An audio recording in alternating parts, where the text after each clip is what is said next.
Morning friends, welcome to GS classes Gyan easy. Friends, आज है 17 सितंबर और आज के सेशन में हम कवर करने वाले हैं करंट अफेयर के कुछ इंपॉर्टेंट क्वेश्चंस जो आपकी सभी कॉम्पिटिटिव एग्जाम्स के लिए काफ़ी महत्वपूर्ण होते हैं।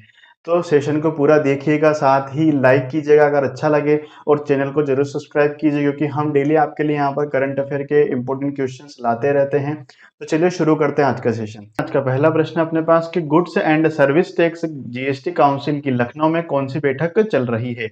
ऑप्शन है 43वीं, 41वीं, 45वीं या 47वीं। तो इसका सही आंसर ऑप्शन नंबर 3, 45वीं। चलिए डिटेल देखते हैं कि goods and service tax GST council की 45वीं बैठक लखनऊ में चल रही है और ये जो बैठक है ये 2 दिवसीय बैठक है और साथ ही ये कोविड जो पेंडेमिक आई है उसके बाद में पहली जीएसटी की भौतिक बैठक है, क्योंकि अब तक क्या हो रहा था कि कोविड पेंडेमिक की वजह से वर्चुअल समिट हो रही थी। बात करें टैक्स जीएसटी की तो GST came into effect from 1 जुलाई 2017। मतलब जीएसटी जो है कार्य रूप में कब आया, 1 जुलाई 2017 को आया है और ये संविधान के 101वें संशोधन के द्वारा कार्य रूप में आया है। साथ ही बात करें जीएसटी की तो goods and service tax are divided into 5 different taxes. उसकी टैक्स 5 डिफरेंट टैक्स स्लैब में डिवाइड किया गया है, जिसमें 0%, 5%, 12%, 18% या 28% तक ये लिया जाता है। और petroleum product, alcoholic drinks, electricity में जीएसटी नहीं लगता है। ये जो तीन कैटेगरी के टैक्स है ना, इनमें क्या होता है कि जो प्रीवियस टैक्स सिस्टम था उसी के अकॉर्डिंग टैक्स लगाया जाता है स्टेट गवर्नमेंट के द्वारा।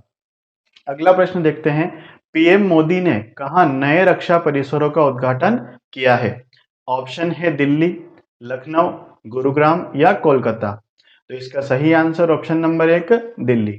डिटेल देखते हैं कि पीएम मोदी ने दिल्ली में नए रक्षा परिसरों का उद्घाटन किया है और डिफेंस ऑफिस कॉम्प्लेक्स जो है इसका काम जो है पूरे 24 महीने में पूरा होना था, लेकिन ये कितने महीने में पूरा हो गया है, सिर्फ 12 महीनों में ये पूरा हो गया है।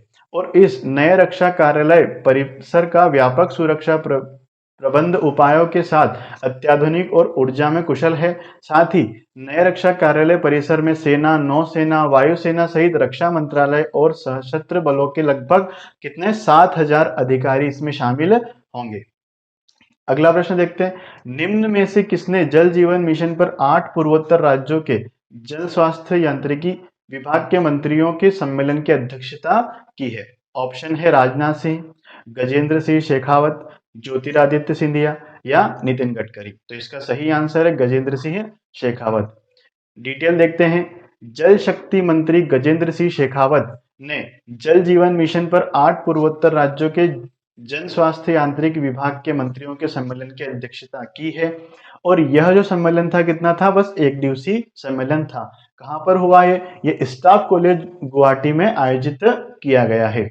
जल शक्ति मंत्रालय ने कहा है कि 2021-22 में जल जीवन मिशन के तहत 8 पूर्वोत्तर राज्यों के केंद्रीय अनुदान के रूप में कुल 9,000 करोड़ रुपए की राशि उनको आवंटित की जाएगी। जब भी ऐसे क्वेश्चंस आते हैं जिसमें कुछ अमाउंट दिया जाता है किसी योजना के अंतर्गत, तो उस अमाउंट को आप स्पेशली याद रखिएगा, नोट कीजिएगा, क्योंकि क्या होता है कि एग्जाम में कई बार अमाउंट से रिलेटेड क्वेश्चन काफी ज्यादा बनते हैं।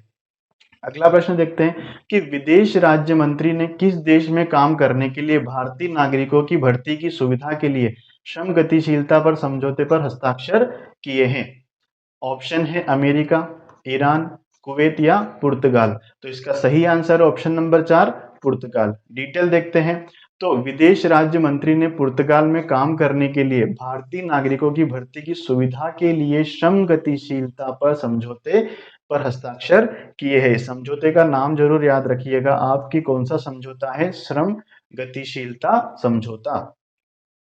बात करें इसकी तो पुर्तगाल पहला यूरोपीय देश है जिसने भारत के श्रम गतिशीलता पर एक समर्पित समझौते पर हस्ताक्षर किए हैं और यह यूरोपीय संघ के बाहर पुर्तगाल द्वारा हस्ताक्षरित पहला ऐसा समझौता है। अब इस समझौते में होगा क्या, तो इस समझौते में पुर्तगाल में भारतीय कामगारों और पेशेवरों की भर्ती के लिए प्रक्रियाओं का निर्धारण किया जाएगा। साथ ही भारतीयों के लिए रोजगार के नए अवसर खोलेंगे और दोनों देश के बीच सामाजिक और आर्थिक संबंधों में काफी सुधार होगा और मजबूती आएगी। अगला प्रश्न देखते हैं किस देश ने पनडुब्बी से दागी जाने वाली बैलिस्टिक मिसाइल का सफल परीक्षण किया है? ऑप्शन है हमारे पास दक्षिण कोरिया, उत्तर कोरिया, रशिया या चाइना। तो इसका सही आंसर है ऑप्शन नंबर 1 दक्षिण कोरिया। डिटेल देखते हैं कि दक्षिण कोरिया ने पनडुब्बी से दागी जाने वाली बैलिस्टिक मिसाइल का सफल परीक्षण किया है। ये आप इमेज में देख पा रहे हैं, ये जो है वो मिसाइल है जिसको इस पनडुब्बी से इसका सफल परीक्षण किया गया है। दक्षिण कोरिया के राष्ट्रपति मून जे इन ने कहा कि दक्षिण कोरिया द्वारा अपनी मिसाइल क्षमताओं के उन्नयन से उत्तर कोरिया के उकसावे को रोकने में मदद मिल सकती है। एक्चुअली होता क्या है कि दक्षिण कोरिया और उत्तर कोरिया देशों के आपस में संबंध ठीक नहीं है, तो यहाँ पर ऐसे सीमा विवाद से संबंधित विवाद यहाँ पर चलते रहते हैं। विशेषज्ञों का कहना है कि उत्तर कोरिया द्वारा जो बैलिस्टिक मिसाइल प्रक्षेपण का प्रतिबंध लगाने के बावजूद संयुक्त राष्ट्र सुरक्षा परिषद के प्योंगयांग के खिलाफ अतिरिक्त दंडात्मक उपाय पारित करने की संभावना नहीं है। और चीन के जो है उत्तर कोरिया के साथ अच्छे संबंध है और उसने जो है किम जोंग उन शासन के खिलाफ मौजूद प्रतिबंधों को कम करने की पैरवी भी यहाँ पर चाइना ने की है। अगला क्वेश्चन देखते हैं कि भारतीय सेना प्रमुख के कॉन्क्लेव का कौन सा संस्करण 16 सितंबर से आयोजित किया? ऑप्शन है 7वां, 6ठा, 8वां और 9वां। तो इसका सही आंसर ऑप्शन नंबर 3 8वां संस्करण। डिटेल देखते हैं कि भारतीय सेना प्रमुख के कॉन्क्लेव का 8वां संस्करण 16 सितंबर से आयोजित किया गया है। भारतीय सेना प्रमुख के सम्मेलन का 8वां संस्करण भारतीय सेना के सेवारत और पूर्व सेनाध्यक्षों की एक मीटिंग है जो 16 सितंबर से 18 सितंबर तक कहां आयोजित की जाएगी? नई दिल्ली में आयोजित की जाएगी। और इस 3 दिवसीय जो आयोजन है इसका मुख्य आकर्षण क्या है? नेपाली सेना के पूर्व प्रमुखों को दिया गया निमंत्रण है जो भारतीय सेना में भी प्रमुख थे। अगला प्रश्न देखते हैं, यूएस, यूके और किस देश ने एयूकस के गठन की घोषणा की है? ऑप्शन है भारत, अमेरिका, जापान या ऑस्ट्रेलिया। तो इसका सही आंसर है ऑप्शन नंबर 4 ऑस्ट्रेलिया। डिटेल देखते हैं तो यूएस, यूके और ऑस्ट्रेलिया ने एयूकस गठन की घोषणा की है जो कि क्या है? इंडो पैसिफिक क्षेत्र के लिए एक नई त्रिपक्षीय सुरक्षा साझेदारी है। इस घोषणा में ब्रिटिश प्रधानमंत्री बोरिस जॉनसन, उनके ऑस्ट्रेलियाई समकक्ष स्कॉट मॉरिसन और अमेरिकी राष्ट्रपति जो बाइडेन द्वारा एक सुरक्षित और अधिक सुरक्षित इंडो पैसिफिक के लिए एक संयुक्त संबोधन की गई थी।